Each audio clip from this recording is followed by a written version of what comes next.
In the realm of Azentia, with its sprawling landscape of rugged mountains, ancient forests, and vibrant meadows, we find ourselves in Aitor, a small farming village where a humble farmer is amid her daily chores.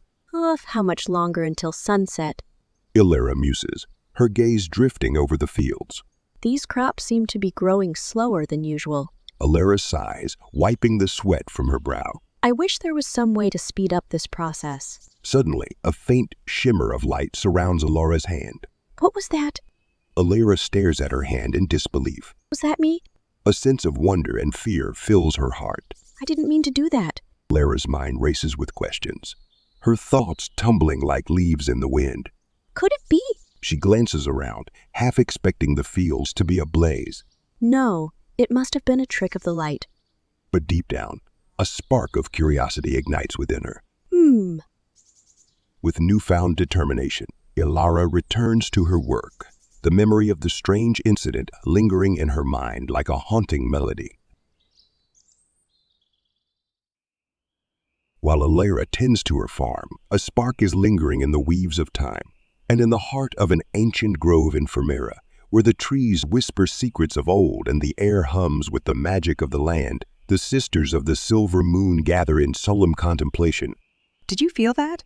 Elowen's voice carries a hint of urgency as she reaches out with her senses, seeking the elusive spark of arcane magic in the weaves of time. Isolde closes her eyes, her connection to the natural energies of Fermera guiding her search. Yes, the echoes of forgotten magic stir within the grove. Seraphina, the youngest of the sisters, listens intently, her heart quickening with anticipation. Though she lacks the experience of her elders, she shares in their solemn duty. It is faint, but unmistakable. Elowen continues, her voice barely more than a whisper as she focuses her attention on the subtle shifts in the magical currents. Isolde's brow furrows in concentration as she reaches out further, her connection to the land deepening. We must proceed with caution. Seraphina senses tingling with the awareness of the potential dangers that lie ahead. Perhaps we should seek out the source of this awakening. Elowen exchanges a wary glance with Isolde, uncertainty clouding her gaze. Are you sure, Seraphina? The risks could be great. Isolde nods in agreement with Elowen. We must not act hastily. We must first understand the nature of this magic before we take any further action. But what if this is the ancient magic from old, arcane, the very same magic that created the barriered sea that protects us from the outside world? Seraphina's voice trembles with uncertainty, her mind racing with the implications of their discovery. Isolde's eyes widen at the mention of the ancient magic, realization dawning upon her. If the demonians were to get a hold of it, it could put us all in grave danger.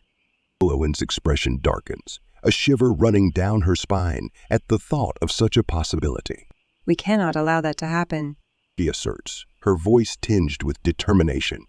As the gravity of their discovery sinks in, the sisters exchange solemn looks, their resolve strengthening in the face of the looming threat. Together, they stand united in their determination to safeguard their homeland from the encroaching darkness.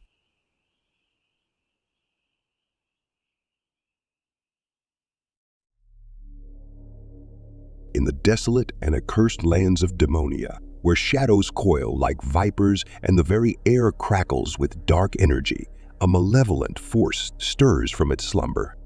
Valilar, the Dark Lord of Demonia, awakens from his restless sleep, his senses attuned to the subtle shifts in the magical currents.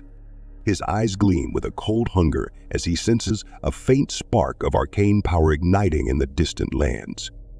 A wicked smile twists his lips, filled with anticipation of the chaos and destruction that the resurgence of magic may bring.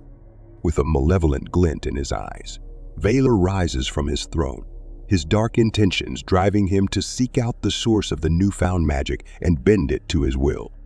With a commanding gesture, Valar summons forth a swirling mass of shadow, shaping it into a grotesque and sinister creature.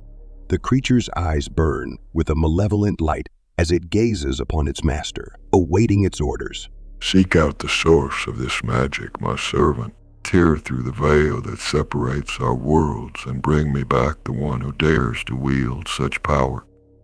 With a guttural growl, the demonic shadow-like creature bows before Valar before vanishing into the darkness, its form melding seamlessly with the shadows of Demonia. As the creature slithers through the abyssal realm, its senses hone to detect even the faintest traces of magic.